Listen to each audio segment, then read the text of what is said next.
For the very hilarious Kyle Adams!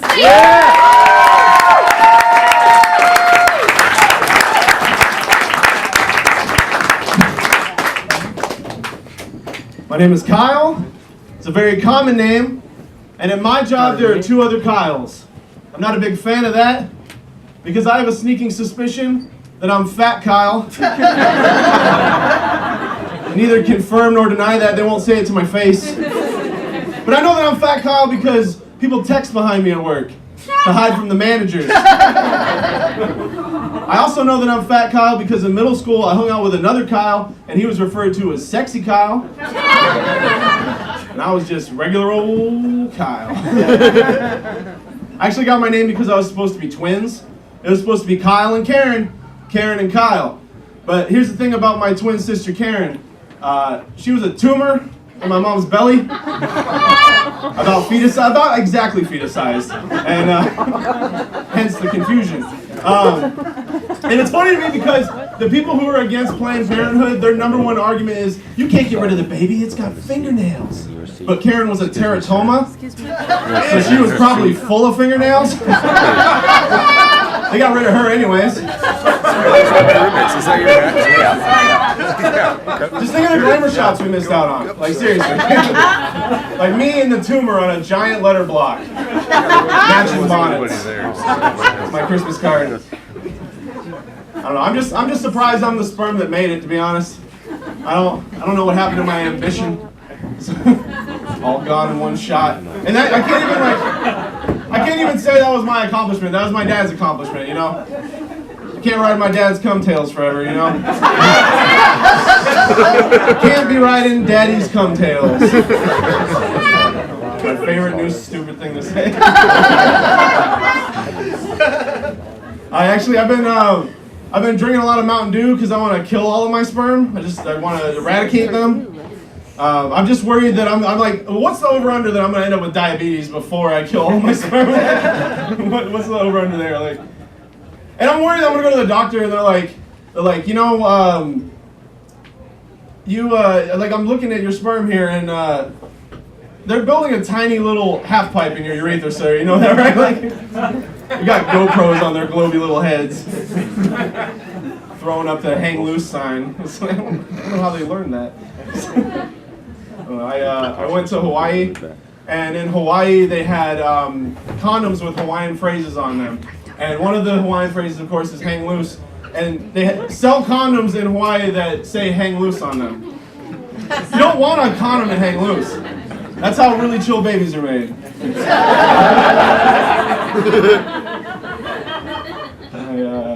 You guys remember nostalgia?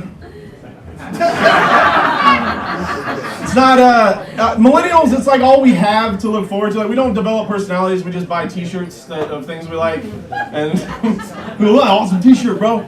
No, I'm just saying nostalgia is not something that you should cling to or chase after because you're gonna find out that it leaves you pretty empty. I'll give you a good example. My favorite movie from when I was a kid was called Surf Ninjas. A few people know it.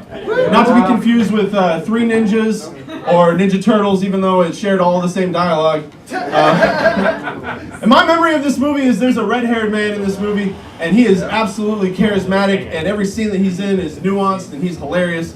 And I just wanted to be this guy as a kid. And I look it up now, it's fucking Rob Schneider.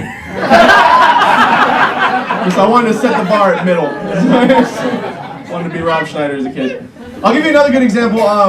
A lot of people in my generation, they really like the Super Nintendo. Our memory tends to make it seem a lot better than it was. People tend to forget, though, that every single movie that came out in the late 80s, early 90s had a shitty accompanying movie game that came out.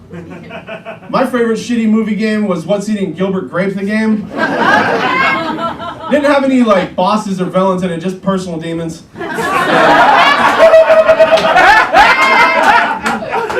My favorite was a bonus level where you drive through an empty town to get his mom's diabetes medication. It didn't have a health bar, it just had a foot that lost toes. Like, fuck, I'm gonna hurry up. I love thrift stores. Let's give it up for thrift stores, everybody. Fan of thrift stores? Anybody buy anything at Goodwill recently? Yeah? What did you buy recently at Goodwill? I didn't, but battery charger. Battery charger? Yeah. You know that person doesn't need to charge their batteries anymore who gave it away because they're dead, right? Anyone else buy anything from Goodwill? A suitcase? That person's not going anywhere anymore. You know why? Because they're dead, sir. Enjoy the suitcase. All I'm saying is we need Goodwill to exist because we need a legal middleman to grave robbing. Because how embarrassed would you be, sir, if you dug up 12 coffins and you didn't find exactly what you were looking for? Boy, would your face be red.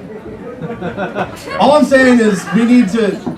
Goodwill's slogan needs to be, let the bereaved pass the savings on to you. My dad works at Goodwill. He's a overweight 6-year-old gentleman who doesn't eat vegetables, and he does a lot of manual labor, and I'm afraid he's going to die at Goodwill, and they're just going to attack him with a pricing gun before he hits the ground. Corporate policy is just how it is. Like I said, my dad, I have a great relationship with my dad. He's the only family I really have left. But I have to have a great relationship with my dad because he is 60 years old, over 300 pounds, doesn't eat vegetables. So I can't necessarily burn that bridge because it's most likely going to fall apart under its own weight. It's going to collapse under its own weight.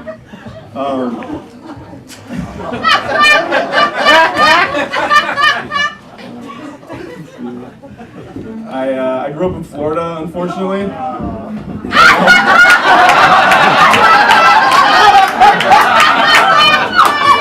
You've read the headlines. Florida's not the place to be.